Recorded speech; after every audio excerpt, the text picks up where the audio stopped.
hermanos, Dios les bendiga. Estoy un poco resfriado, así que voy a intentar hablar un poco no tan fuerte para que sepan. Abran su Biblia en Éxodo capítulo 20. Vamos a leer nuevamente desde el versículo 1 hasta el versículo 3. Éxodo capítulo 20, versículo 1 al versículo 3.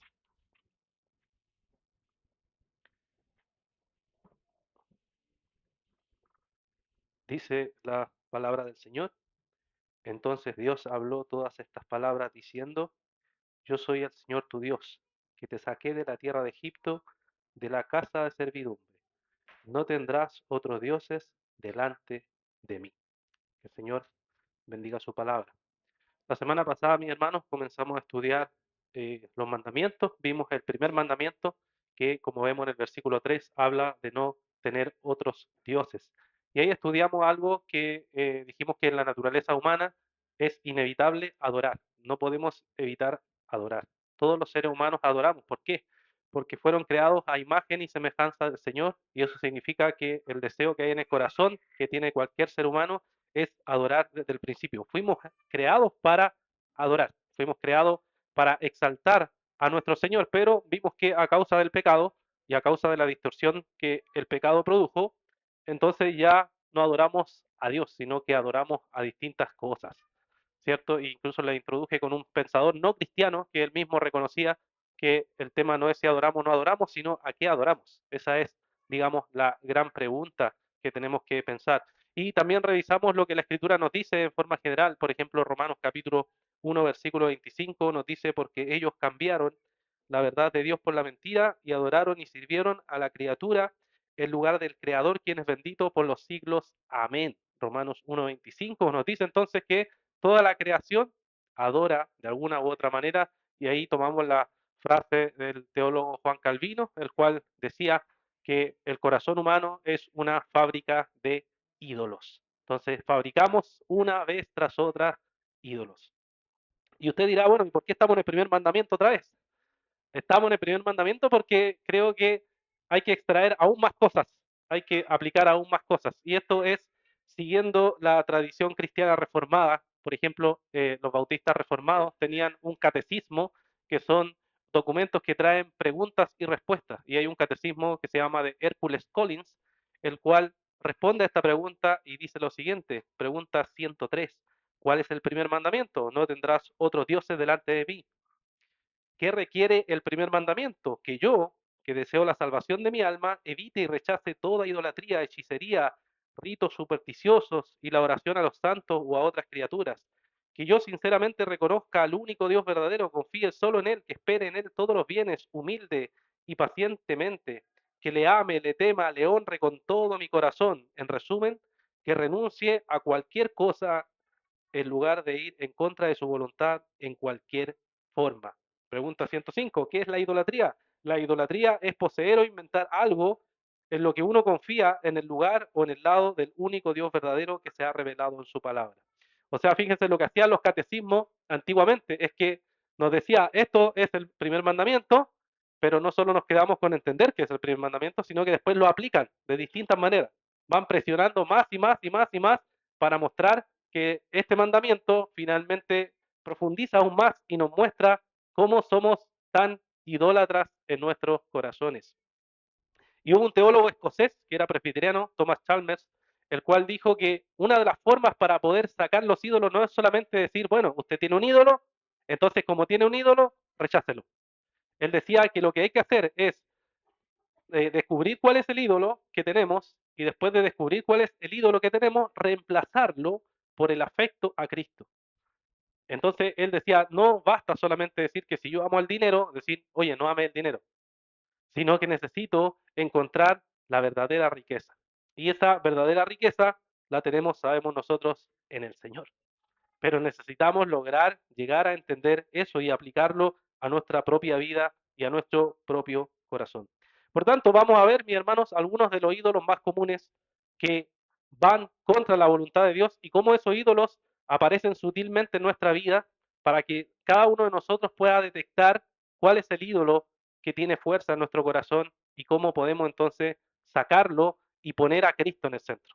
quitar ese ídolo y poner a Cristo en el centro. Entonces, el primer ídolo, mis hermanos, que ataca a nuestro corazón es o son los ídolos que deforman nuestro conocimiento de Dios. Los ídolos que deforman nuestro conocimiento de Dios. Y aquí tenemos que partir con lo que la misma Biblia parte. Nos dice que toda idolatría comienza cuando dejamos de conocer al Dios verdadero y nos imaginamos un Dios a nuestra manera. Pero antes, ¿cierto?, de cualquier ídolo, tenemos lo que nos dice el Salmo 14.1. ¿Qué nos dice el Salmo 14.1? El necio ha dicho en su corazón, no hay Dios. Todos se han corrompido, han cometido hechos abominables, no hay quien haga el bien. Ahora aquí, la palabra, ¿cierto?, del necio que dice no hay Dios, no es simplemente una persona que intelectualmente concluye que no existe Dios, sino que la idea es que la persona no quiere creer que Dios existe para no tener que rendir cuentas de que Dios existe. Entonces, por eso dice que es necio, porque quiere asumir voluntariamente que no existe Dios. ¿Para qué? Para creer que así no va a tener que dar cuentas de nada. Entonces, en la Biblia el ateísmo es una necedad. Las personas necias son las personas que voluntariamente han decidido no creer en Dios para evitar lo que dice la Biblia, que algún día nos vamos a encontrar frente a Dios y vamos a enfrentarnos a un juicio. Y esto, hermano, es muy interesante porque pensamos que la gente intelectual o los científicos son personas neutras y decimos, no, ellos son los muy rigurosos. Pero me gusta un ejemplo que pone Nancy Pearcey en un libro que se llama Verdad Total, en donde ella muestra cómo un científico astrofísico muy capacitado, muy experto, dice lo siguiente, les cito, dice, no es que los métodos y las instituciones de la ciencia nos obliguen de alguna manera a aceptar una explicación material del mundo. Por el contrario, estamos forzados por nuestra adhesión a priori a las causas materiales a crear un aparato de investigación y un conjunto de conceptos que produzcan explicaciones materiales. En resumen, dice, nosotros no estamos obligados a aceptar la idea de que todo es material y simplemente lo material existe. Dice, nosotros lo que hacemos, dice él como científico, dice, además, ese materialismo es absoluto porque no podemos permitir un pie divino en la puerta. Es un científico, está diciendo que yo me propongo, antes de cualquier cosa, asumir que la única explicación para el mundo y la realidad es lo material. Y asumo esa postura, asumo esa posición, de la cual digo, voy a asumir que lo único que existe es lo material, nada más. No existe lo sobrenatural o cosas por el estilo. Y entonces lo que hace el necio en su corazón es exactamente eso, decir, no voy a asumir ni voy a creer que Dios exista. Por más evidencia que me den, por más pruebas que me den, no voy a asumir ni voy a decir Dios existe. Eso, hermanos, es el ateísmo. Pero sin embargo usted dirá, bueno, pero aquí nadie es ateo, supongo. Nadie ateo aquí, ¿cierto? Pero los puritanos acuñaron una frase muy interesante que ellos decían que los cristianos o los creyentes pueden caer en un ateísmo práctico. Ateísmo práctico. ¿Qué quiere decir eso? Eso cuando uno va afuera a las calles, ¿cierto? Y se acerca a una persona y le dice, vengo a hablarte de Dios. ¿Y qué te dice la persona? No, si yo creo en Dios. No, pero la Biblia dice que usted tiene que congregarse para conocer más al Señor. Sí, pero yo oro en mi casa. ¿Qué es eso, hermano? Eso es ateísmo práctico. Las personas que dicen creer en Dios, pero por supuesto creen en un Dios a su manera y por supuesto a sus mismas reglas. Ellos establecieron el criterio, pero no lo que dice la palabra del Señor. Entonces, ese es un ateísmo práctico. Pero lamentablemente eso no solo se queda en las personas del mundo, en las personas que están fuera de las congregaciones, sino que también en las iglesias uno puede tener este ateísmo práctico.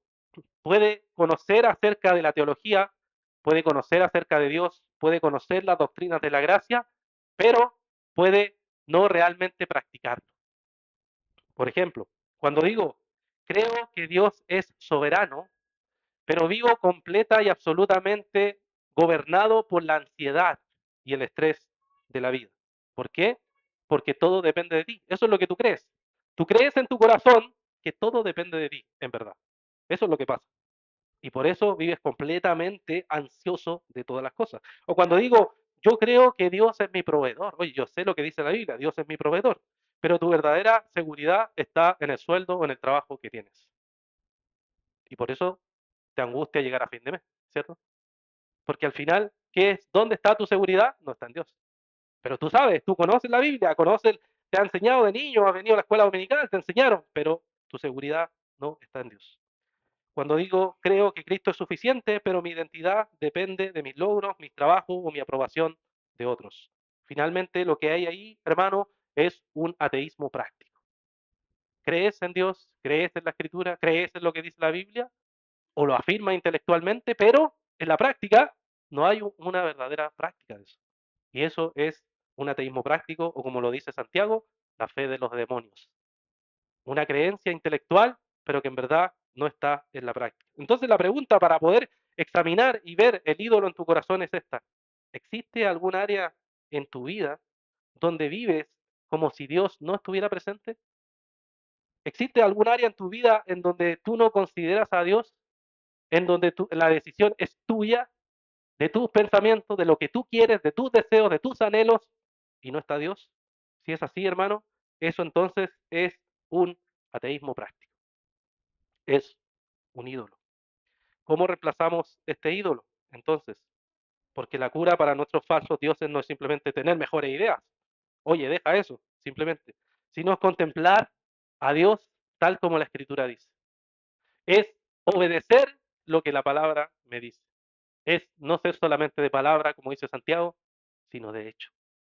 Es entonces aplicar el conocimiento que has tenido o que tienes en este lugar o en esta iglesia. Y entonces así reemplazas el ídolo y entonces contemplas a Cristo y te aferras a lo que Cristo dice en su palabra realmente, como practicándolo, viviéndolo para la gloria de Dios. Eso, hermano, es un ídolo que está muy presente en nuestras vidas, muy presente en sus vidas. Y son sutiles y no nos damos cuenta, pero nos gobiernan y los dominan. También, mi hermano, están los ídolos de la confianza. ¿Qué son esos ídolos? Son los ídolos de aquellas cosas en las cuales descansamos más que en Dios, en las cuales descansamos más que en Dios. Afecta nuestra confianza en todo sentido. Y entonces es lo que nos dice, por ejemplo, el Salmo 27. De esto hay muchos versículos en la Biblia, pero el Salmo 27 lo retrata muy bien. Dice, algunos confían en carros y otros en caballos, pero nosotros en el nombre del Señor, nuestro Dios, confiaremos. Fíjense el contraste, hablando del mundo antiguo. En el mundo antiguo, cuando había poder, cuando uno quería decir yo tengo poder, yo tengo fuerza, confiaba en los ejércitos, confiaba en los carros, confiaba en los caballos. Pero él decía, si uno confía realmente en Dios, no debe confiar en los carros y los caballos, debe confiar en el Señor. No debe confiar en la fuerza física, no debe confiar en la fuerza que te podía proporcionar o en la seguridad que te podía proporcionar algo, sino que tenía que confiar en Dios. Recuerda, muchas veces Dios reprendió a Israel. ¿Por qué lo reprendió? Porque ponía su confianza en Egipto, en los carros de Egipto, en Babilonia, porque ponía su confianza en eso y no ponía su confianza en el Señor. Y eso es poner la fuerza en quién, en ellos mismos. Tener confianza o descansar en otra cosa que no es Dios. Y entonces podemos ver cómo aparece el ídolo ahí, dominando, gobernando, pidiendo que descanses y confíes en Él. Eso descansar en otra cosa que no es el Señor. Y eso lo podemos ver en distintos lugares. Por ejemplo, el ídolo de las riquezas, el cual se convierte en nuestro refugio. Jesús lo dijo en Mateo capítulo 6, versículo 24. Mateo capítulo 6, versículo 24. Nadie puede servir a dos señores, porque o aborrecerá a uno y amará a otro, o apreciará a uno y despreciará al otro. Ustedes no pueden servir a Dios y a las riquezas. Fíjense, hermanos, la palabra que habla aquí nos dice, nadie puede servir a dos señores. La idolatría se manifiesta en servir a un señor o servir a otro señor. O sea, no es algo que tú dices con tus palabras, no es algo que tú dices con tus palabras, es algo que tú dices con tus acciones, porque sirves. ¿Y qué es servir? Es tener un amo, es tener a alguien que te gobierna, es tener a alguien a quien dedicas tu tiempo, tu energía, tu dinero, todo. Y aquí dice que si sirves a las riquezas, vas a dedicarte con toda tu fuerza a eso. No está hablando de la provisión básica, por si acaso. No está hablando de la provisión básica que todos tenemos que hacer para sostener a nuestra familia. Está hablando de algo que te gobierna de tal manera que tu vida está inclinada a eso. Y es tu Dios. Es tu Dios. El dinero es una bendición, sirve para bendecir a otros, pero cuando se convierte en el centro de la vida, entonces se convierte en tu seguridad, en tu confianza, en tu descanso, en tu esperanza. Y ahora vives y trabajas solamente para eso, solamente para el dinero, porque Él te gobierna. ¿Cómo sabemos que se convirtió en un ídolo? Preguntándote, ¿es realmente esa mi seguridad, mi confianza, donde descanso completamente o no? Pablo dijo en 1 de Timoteo 6:10 que el Señor es quien nos sustenta, el Señor es quien nos provee, pero cuando no ponemos nuestra confianza en el Señor, ponemos confianza en las riquezas y se pone el amor al dinero por sobre todas las cosas. El problema no es el dinero, el problema es confiar en eso y poner nuestra plena y absoluta confianza en eso. Ahora, usted puede decir, no, es que yo no confío en eso, pero sin embargo, eso es lo que te da paz, el tener ahorros, el tener reservas, el tener propiedades, el tener reconocimiento económico, el tener quizás un título que te da sustento. Muchas veces, ¿cierto? Lo que tenemos es un temor de no confiar en Dios, sino que ponemos nuestra confianza en las cosas de este mundo. Decimos, bueno, voy a ahorrar para mi jubilación, esperando que las jubilaciones mejoren en Chile. Pero en verdad, hermanos, ¿de quién depende todas esas cosas? ¿Va a depender de algún gobierno? ¿Va a depender de un lado de la política, de la izquierda o de la derecha? No, hermano, va a depender solamente de nuestro Señor. Recuerden lo que el Señor dijo en Lucas 12:15. Él dijo, también les dijo, estén atentos y cuídense de toda forma de avaricia. ¿Esto quiere decir que la avaricia tiene varias formas? Porque aun cuando alguien tenga abundancia, su vida no consiste en sus bienes. La vida no consiste en los bienes, no consiste en la casa, no consiste en los autos, no consiste en nada de eso. La verdadera riqueza que tenemos nosotros es en Jesucristo. Por eso, ¿cómo reemplazamos ese ídolo? Yo creo que una de las buenas formas es reconocer que nosotros tenemos riqueza en Cristo Jesús. Pero hermano, no es solamente reconocerlo intelectualmente, es creer eso. ¿Ya? Es como si yo hubiera participado en un concurso y en ese concurso yo fuera millonario, me gané la lotería y soy millonario. Y si fuera millonario, ¿cómo viviría? Todos nos imaginamos, ¿cierto? Algunos dicen yo viajaría, los otros más piadosos se lo voy a dar a los pobres, ¿ya? Todos nos imaginamos cierta forma de cómo sería si fuera millonario. Pero la pregunta es, ¿tú no eres millonario? Según la Biblia, millonario espiritualmente no lo eres. Sí lo eres.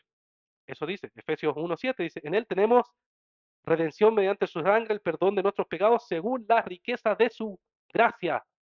Y el capítulo 1 describe todas las riquezas que tenemos de la gracia de Dios. Hermano, si esta vida se va a terminar, se va a acabar, ¿dónde deberíamos enfocar las riquezas? No estamos diciendo que sea malo trabajar, ni tener una casa, ni aspirar a un auto o cosas por el estilo. No es el problema.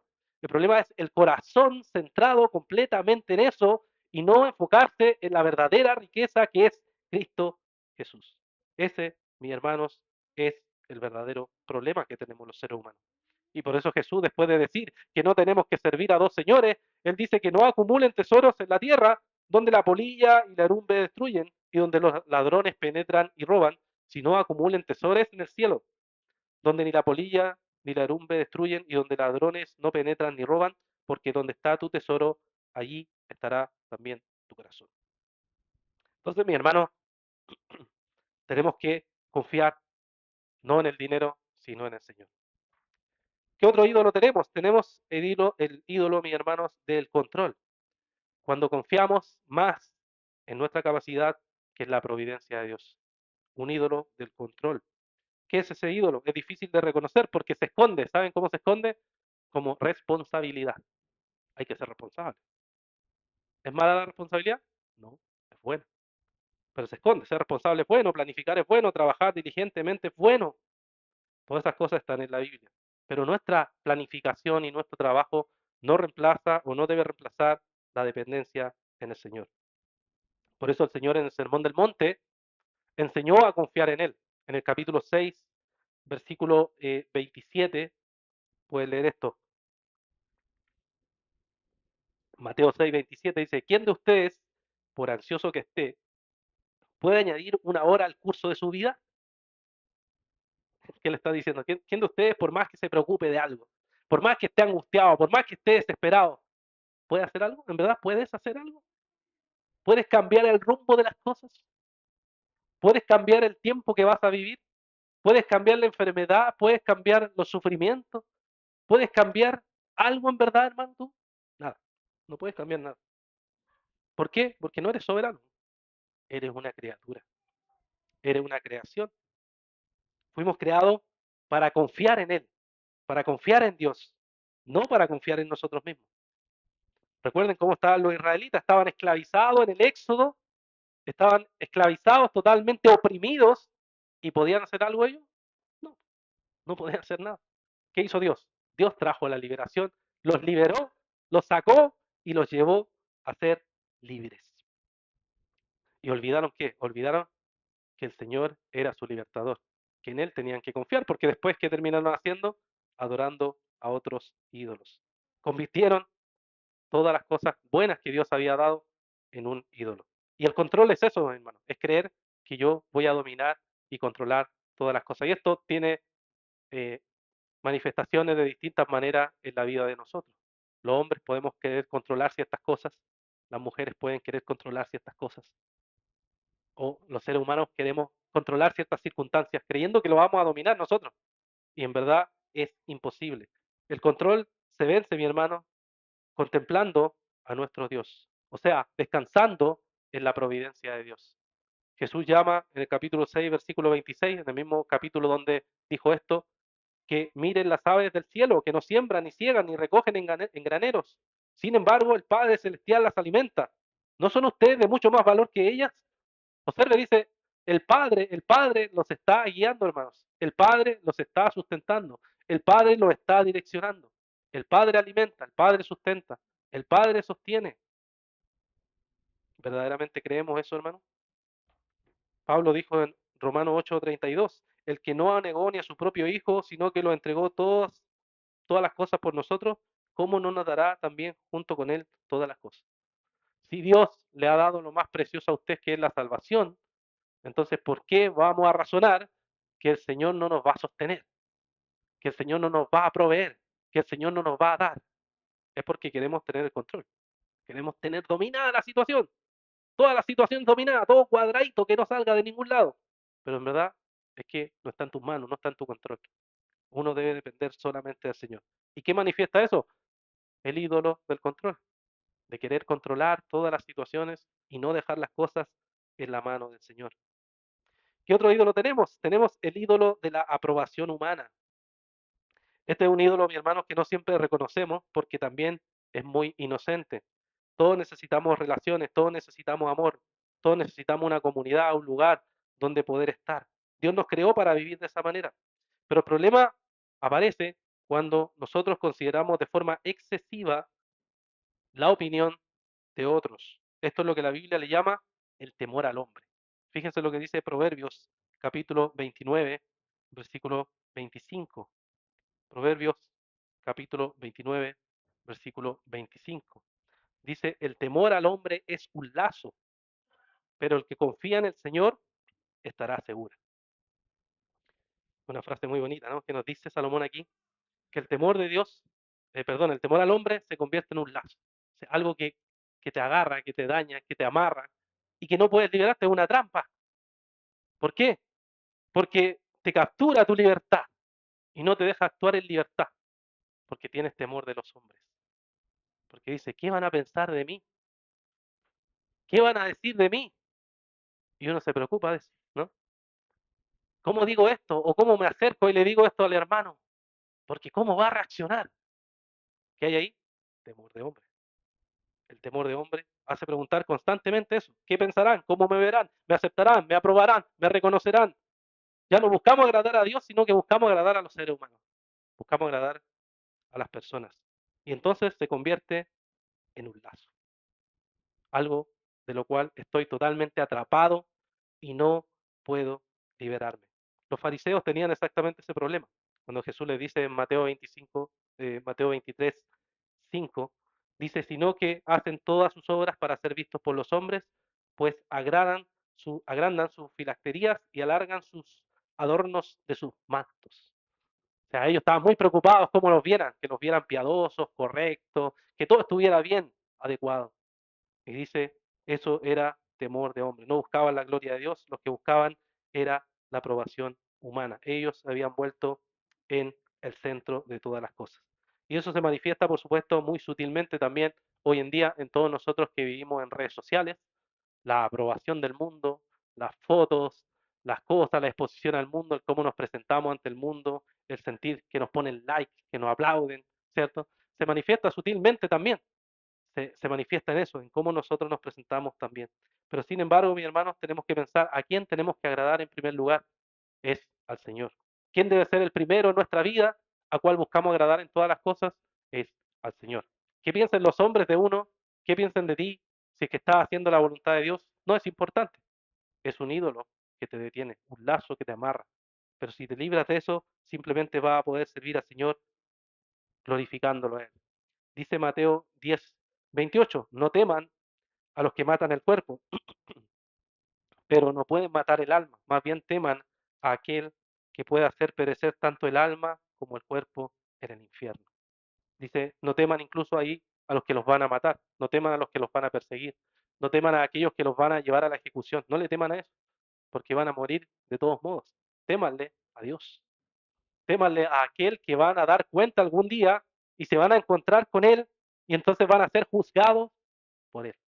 A eso es lo que verdaderamente le tienen que temer. Mi hermano, y también, por supuesto, esto se puede conectar con otros ídolos que hay alrededor, como por ejemplo el ídolo de las profesiones, de los trabajos, de las cosas que son buenas. Como dijimos la vez pasada, un ídolo no es solo las cosas malas, sino que son cosas buenas llevadas al extremo de confiar en ellas. Y hoy en día en nuestra sociedad, que quizás muchos de nosotros no habíamos llegado a la universidad o las generaciones pasadas, nuestros papás no llegan a la universidad y algunos de ustedes quizás han tenido la oportunidad de ir a la universidad o quizás de estudiar o quizás de tener una profesión, algunos sí, otros no. Pero cuando eso también se vuelve una identidad, cuando se vuelve mi esperanza, mi seguridad, mi descanso, entonces se convierte también en un ídolo. Cuando ya no me presento soy cristiano, sino que soy médico, soy abogado, ¿cierto? Con esos aires de grandeza y superioridad. Se vuelve, hermanos, un ídolo. Y algo bueno que el Señor lo ha bendecido se transforma en un ídolo, en el cual yo voy a descansar y voy a confiar totalmente. Hermano, y otro de los ídolos es los ídolos de los afectos. Esto es cuando amamos algo, una criatura, más que al Señor. Ahora, nuevamente, aquí podemos decir que esto es bueno, es algo creado por Dios, es una bendición para nosotros. Por ejemplo, hermanos, la familia. La familia es algo muy bueno que el Señor nos ha entregado. La esposa es un regalo para los esposos, el esposo es un regalo para la esposa, los hijos son algo que son bendición, así lo muestra la Biblia una y otra vez, que los hijos son una bendición, que la esposa es una bendición. Pero ¿qué dijo Jesús? ¿Quién debe ir primero? Mateo 10:37, el que ama al padre o a la madre más que a mí, no es digno de mí. Y el que ama al hijo o a la hija más que a mí, no es digno de mí. ¿Qué dijo el Señor? Dijo, el orden correcto es Dios primero, después la esposa, después los hijos. Ese es el orden que el Señor ha establecido. Cuando esos afectos cambian el orden, entonces comenzamos a tener problemas, ¿cierto? Por eso ese es el problema que tienen un poco las canciones románticas, que algunas son bonitas, seguramente a algunos les gusta aquí más que a algunas, pero el problema es que dicen, ¿cierto? Lo dejaría todo, tú eres mi religión, cambiaría mi creencia por ti. O sea, tienen ese lenguaje, que es un lenguaje religioso. ¿Qué está diciendo? Mi esposa, ¿cierto? Que es bellísima, va primero. Ella, yo daría todo por ella, dejaría todo por ella. Sin embargo, eso es idolatría, porque tienes que dejarlo todo por Dios. Y como consecuencia de dejarlo todo por Dios, te dice la Biblia en Efesios capítulo 5, verso 25 para los maridos, que tenemos que amarla como Cristo amó a la iglesia. ¿Se dan cuenta? Pero ¿cuál es el orden? Es Dios, después la esposa. Ahora, en la teoría suena bien, nuevamente, pero en la práctica, hermanos, realmente es algo de lo cual estamos adorando al Señor primero y no, por ejemplo, a nuestra esposa? Déjeme contarle una historia que pasó en esta misma iglesia, con un hermano que llegó y fue parte de esta misma iglesia. Fue miembro de esta misma iglesia y después el Señor, en su providencia, se llevó a su esposa. Se llevó a su esposa, obviamente sufrió mucho por la ida de su esposa, pero eso no solo fue eso, sino que él después se alejó del Señor. Y no solo eso, después de eso renegó del Señor. ¿Y por qué? ¿Cuál era la razón? La razón era que se llevó a su esposa. Y obviamente aquí hay que tener sensibilidad para decir, fue terrible, fue terrible. Fue lamentable, hermano. Pero ¿a quién tenía que él poner en primer lugar? A Dios, ¿no? A Dios. Y hermanos, por eso te digo, en teoría esto suena fácil, pero en la práctica, cuando suceda en tu vida, esperamos que nadie le suceda, pero tristemente vivimos en un mundo caído que puede pasar. Vamos a ver qué hay en el corazón. Y ahí sale a relucir qué hay en nuestros corazones, hermano. ¿Verdaderamente Dios es el primero o no? O pongamos en el caso de los hijos. Los hijos los amamos. Yo amo a mis hijas. Amo a mi hijo. Yo sé que usted también, los que tienen hijos, aman a sus hijos. Pero ¿qué pasa si el Señor se lo lleva? ¿Qué harían ustedes, hermano? Sin duda llorar. Es terrible. Pero ¿qué harían, hermano? ¿Realmente sería Dios el primer lugar? ¿O dirían, no, ya no sigo a Jesús? No lo sigo. Porque ¿cómo se pudo llevar a mis hijos que tanto amaba, que Él me dio, que me regaló?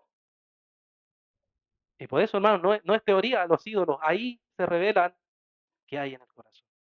Es muy difícil, muy triste y quiebra el corazón. Sin embargo, ahí se demuestra, hermanos, si realmente en el corazón está el Señor o no está el Señor. ¿Está en primer lugar o no está en primer lugar? Pero hermanos, las circunstancias de la vida nos van a mostrar, mi hermano, nos van a mostrar si verdaderamente es Dios a quien adoramos en primer lugar o son las criaturas. ¿Nosotros adoramos más a Dios o adoramos más los regalos que Dios nos ha dado? ¿Realmente estamos dispuestos a servirle pase lo que pase? Porque eso es seguir a Jesús. ¿Realmente estamos dispuestos que si el Señor quita todo de nuestra vida, vamos a decir como Job, Señor dio, Señor quitó, bendito sea el nombre del Señor? Eso es verdaderamente, hermano. ¿Qué hay en tu corazón? ¿Quién es el primero en tu corazón? ¿Tu familia, tu trabajo, tu éxito, tu profesión, tus propiedades, tu dinero, tu seguridad? ¿Qué hay verdaderamente en tu corazón? Y por eso el mandato, hermanos, que vemos aquí de tener otros ídolos delante de ti es tan actual, sigue siendo tan actual. Usted y yo somos tan idólatras como era el pueblo de Israel.